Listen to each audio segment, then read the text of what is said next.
My cat Freddie loves to be brushed and cuddled. But stirring up his cat allergens meant sneezing and itchy eyes. Then I found Purina One Live Clear. It's cat food that reduced the major allergen and my suffering in as little as 21 days. Now, we feel closer than ever. If you have issues with cat allergens, you really need to try Purina One Live Clear. Try new Purina One Live Clear today. Purina One, a difference from day one.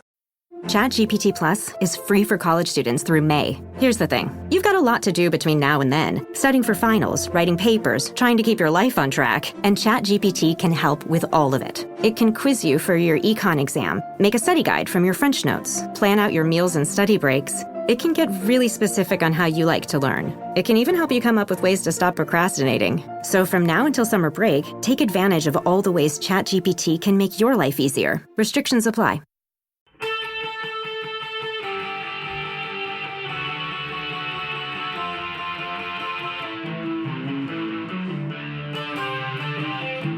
This is the Daily Blast from the New Republic, produced and presented by the DSR Network.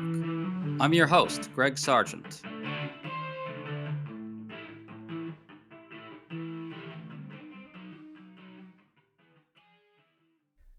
Thanks to President Trump's policies, a confluence of events is about to unfold that will absolutely clobber rural America.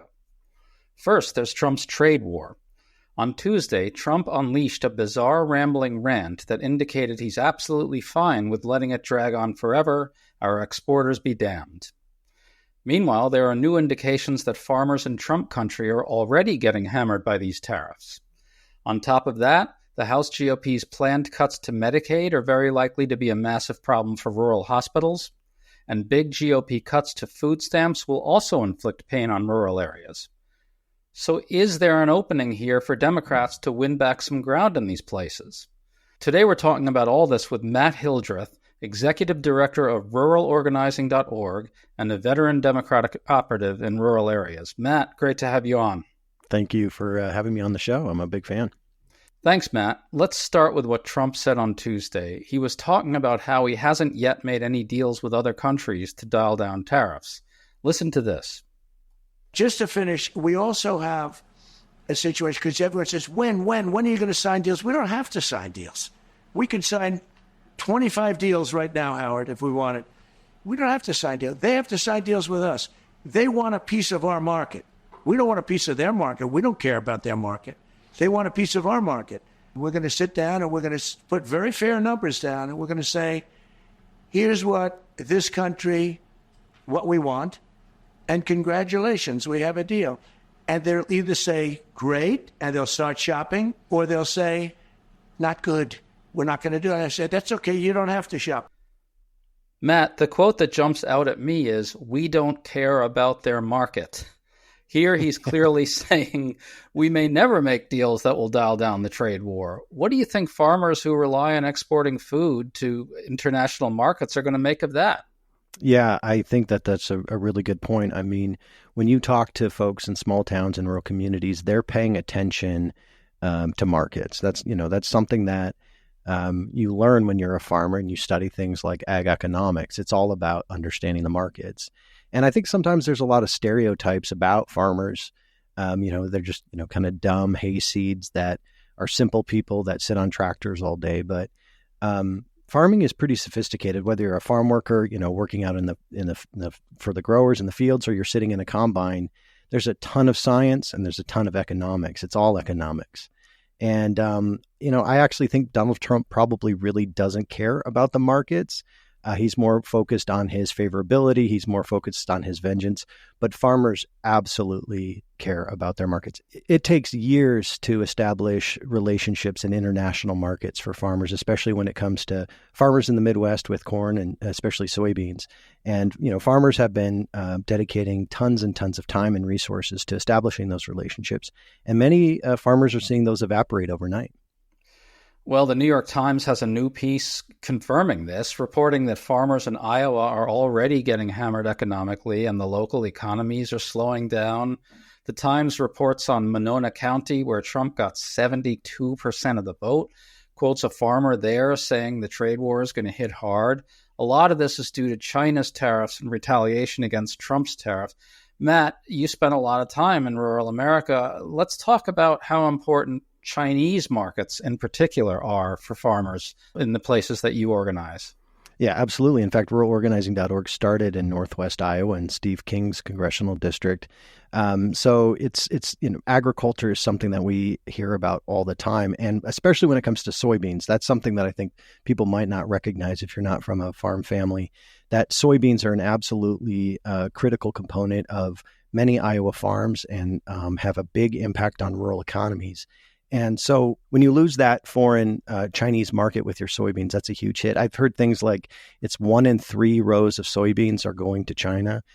So when you think about all those rows of soybeans when you drive across Interstate 90 or Interstate 80, it's just a huge export out to China. So the farmers in Iowa, Minnesota, Illinois, the Dakotas are going to be hit especially hard. So, Matt, to what degree do you think these farmers are going to blame Trump's policies, his trade war with China, for their inability to sell to those markets? Are they going to say to themselves, well, the president has asked me as a patriot to kind of swallow all the pain, and it's going to really make things better later in some vague sense for the whole country?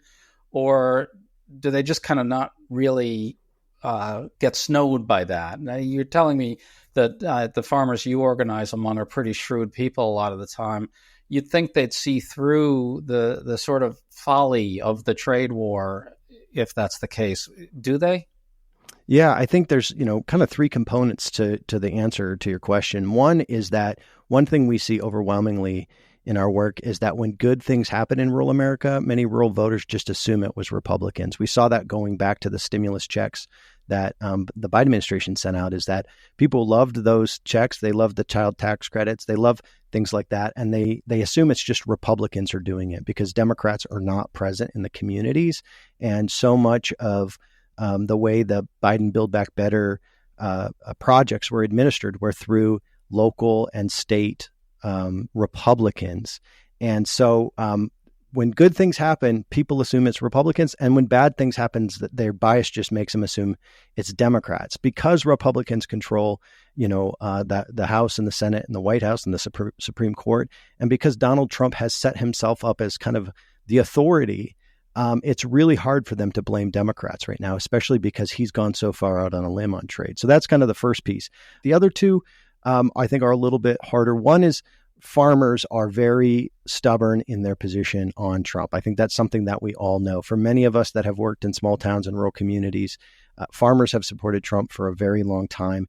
And a lot of them just did not believe what was in Project 2025. There was so much that we're seeing now that was outlined in Project 2025. And when we would talk about it, people would say, yeah, that's just politics. Trump's not going to actually do it. So there is that stubbornness. The last piece of this, though, the third piece that I think is really important is most rural Americans are not farmers. And when you look at where the trade wars are hitting, it's far beyond the corn and soybean fields.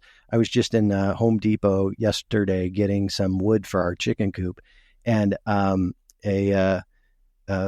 man in a Punisher t-shirt with an American flag walked up, and he was standing next to me, and he just goes, "Fuck, screws are so expensive right now." And so there are so many places where the tariffs are going up and people are seeing prices increase. And some of that might be directly related to tariffs, like the situation with the screws. But things are going up kind of for many different reasons right now. And I think Trump has actually positioned himself to be blamed kind of across the board. So I think people are going to make a lot of excuses for him for the next couple of weeks. But if things continue, I think there's going to be a real softening that we haven't seen in a while. To stay up to date on all the news that you need to know, there's no better place than right here on the DSR Network. And there's no better way to enjoy the DSR Network than by becoming a member. Members enjoy an ad-free listening experience, access to our Discord community, exclusive content, and more. Use code DSR2025 for a 40% off discount on sign-up at thedsrnetwork.com/buy. That's code DSR2025 at thedsrnetwork.com/buy. Thank you, and enjoy the show.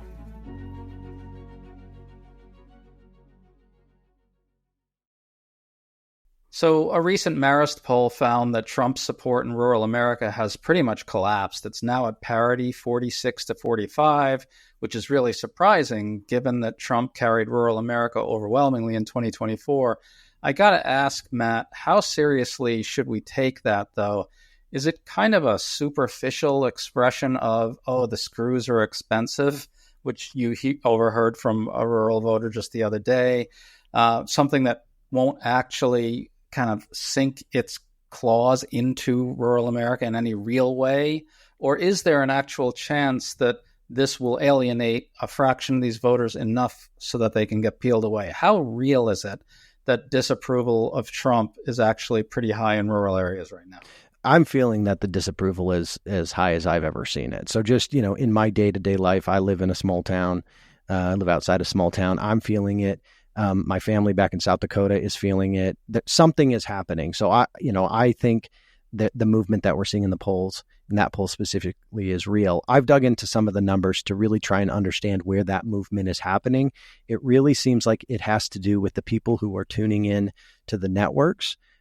We're not moving voters when it comes to Fox News. We're not moving voters when it comes to right-wing media. But for the people who are still getting their news from the nightly news, that seems to be where the support is softening the most.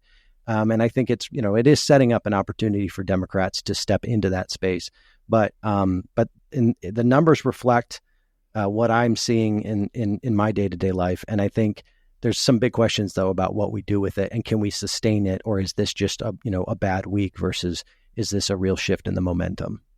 Well, I want to ask you about the information environment, which you just brought up. It's overwhelmingly clear. You spend any time in rural America, you can immediately see that there's this kind of immense information vacuum, that a lot of people in rural America are hearing just one side of the story, just the Republican message, just the Trump message. They never hear mainstream media. They never hear what Democrats have to say. But it sounds like there's at least some kind of percentage of rural Americans that you think are getting their news from networks and from more neutral sources. Can you talk a bit about that? Yeah, absolutely. So in rural America, the local news is always the most trusted news. When we do surveys on who do you really trust for your news, it's the local papers, it's the local radio. If there's TV, it's the local TV. And when you look at the numbers, Donald Trump won over 90% of news deserts across the country. These are communities that don't have a local source of news on local issues. So they don't have a local newspaper. They don't have a local news source through their radios or on television.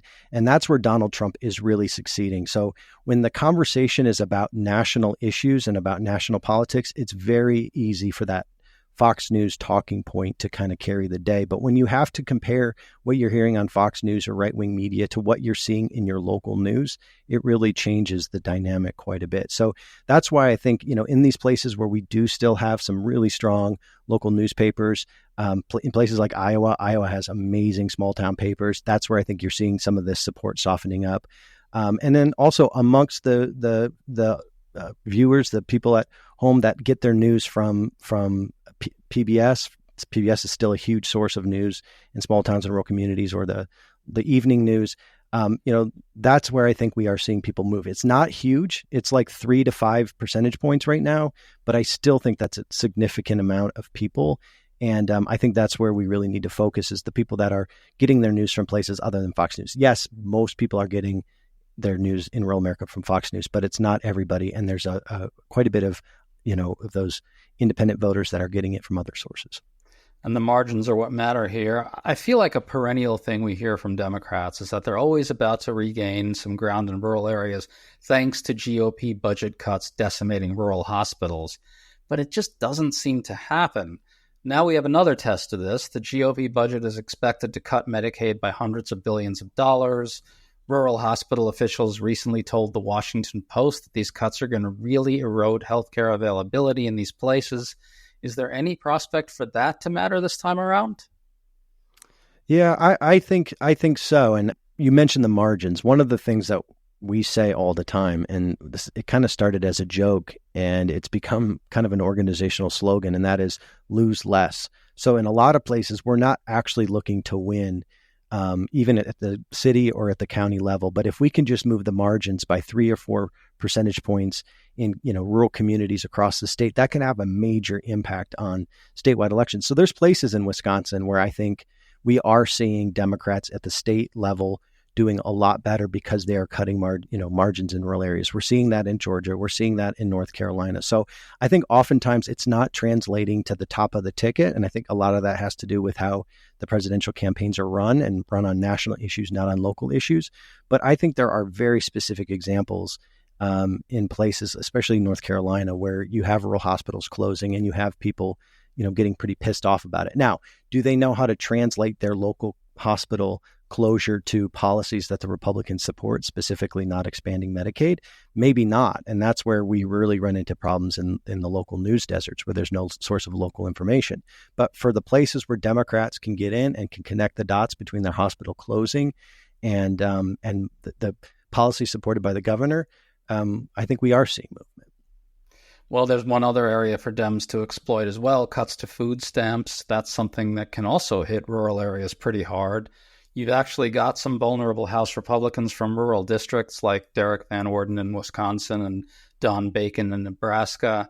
They're making noise about opposing these cuts, but House Democrats just put forward this discharge petition, which could theoretically pass without the GOP leadership supporting it, that would protect Medicaid and food stamps from GOP cuts. You'd only need a few Republicans to support that for it to pass, but let's face it, that won't happen. No Republicans will get onto it. Is there any way for Democrats to use that to inflict political pain on Republicans among rural voters? Yeah, absolutely. And, we're in the middle of launching a new campaign that we're calling the Campaign for Rural Prosperity. It's all about protecting and strengthening rural services like Social Security is a huge source of income in rural America. Medicaid is an absolutely critical piece of the equation. And then SNAP or food stamps is the other piece of it. Food stamps or SNAP, those impact rural communities on 2 fronts. One, rural Americans are more likely to use those benefits, just because the poverty levels are higher in a lot of small towns and rural communities. But also, those benefits are going to farmers, right? So it's not just about benefits to people who are hungry. It's also about creating higher demand for farmers.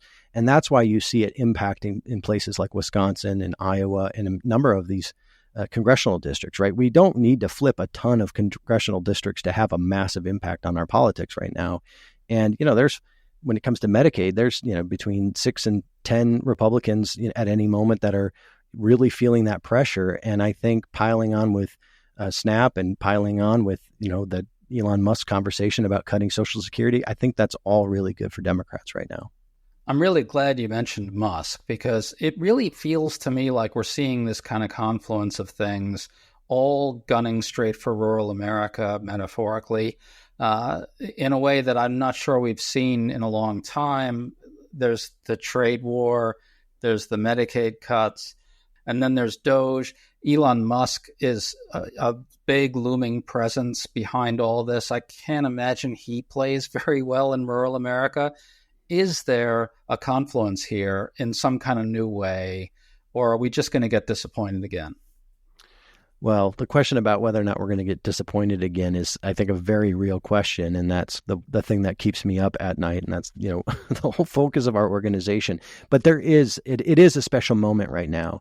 And something that those of us from small towns and rural communities that are engaged in politics and policy know well is that the federal government is actually absolutely critical for small towns and rural communities. Everybody thinks that Ronald Reagan, the worst thing you can say is I'm from the government and I'm here to help. They think that's something that just resonates with people in rural America. And it does from a bumper sticker point of view. But the fact is that, rural Americans are very connected to the federal government through employment. All of the national park rangers, they are federal employees. The people working at extension offices telling people how to grow their tomatoes, they get federal funding. I mean, the connection between rural America and the federal government is strong. It's been strong since FDR. And Elon Musk has gone through the United States Department of Agriculture with a chainsaw and cut critical programs for rural development, critical programs from the Farm Service Administration. I think he was cutting things that he didn't even understand. I mean, he was unplugging parts of the of the agriculture department that he didn't even know what they did. And those were felt immediately in small towns and rural communities. And so I think it's creating a new appreciation for the services that are coming from the federal government. And so much of the federal government services in rural communities have a local brand. So you might not know the USDA, the United States Department of Agriculture, at the national level, but you know the local guy who you go to when your tomatoes aren't growing. You know, and once those people start telling you, hey, these cuts are having an impact, I might get fired. That's really, I think, waking people up in small towns and rural communities. But Matt, are these voters going to connect this stuff to Donald Trump and the Republican Party, the National Republican Party? That's the big question. Right. The question is, are they going to connect it to the Republican Party? And are Democrats going to be able to take advantage of it if they do? And I think a lot of that is still out for debate. But right now, you know, it doesn't really matter what Fox News is telling you when you go to the hardware store and screws have gone up 100%. Like, something is off. And across the battleground states, Donald Trump had signs that said, Donald Trump means lower prices. Kamala Harris means higher prices. And people know that's not happening right now. That's a pretty simple and pretty effective message. And it's actually backfiring on him right now because things are going up so dramatically. And when people said that they were willing to put up with a little pain for a long-term gain, they were overwhelmingly talking about a couple of percentage points in the increase in their food or in the increase in their groceries for a couple of weeks. They were not talking about what we're hearing in this quote that you played at the top about, you know, indefinite tariffs, you know, 145%. So I do think people are going to connect it to Donald Trump, but I do think that Democrats need to step into the space. And I think we're seeing a lot of that momentum already. And I think, you know, it's not about winning every single rural voter, but it's about cutting the margins by 4 to 7%. Well, we should probably have another pod soon to talk about whether Democrats are actually stepping into that space, which is a very big topic. Matt Hildreth, thanks so much for coming on, man. Yeah, thanks for having me. On May 14th, the New Republic's editor, Michael Tomasky, and staff writers Matt Ford, Timothy Noah, Tori Otten, and myself will host the next in our series, America in Crisis. With the new administration in place, this event will bring together influential political commentators with TNR's most engaged readers to explore what we can do to fight back against Trump's anti-democratic rampage. Join us on May 14th. You can register at atlasarts.org/events/TNR. Thanks so much.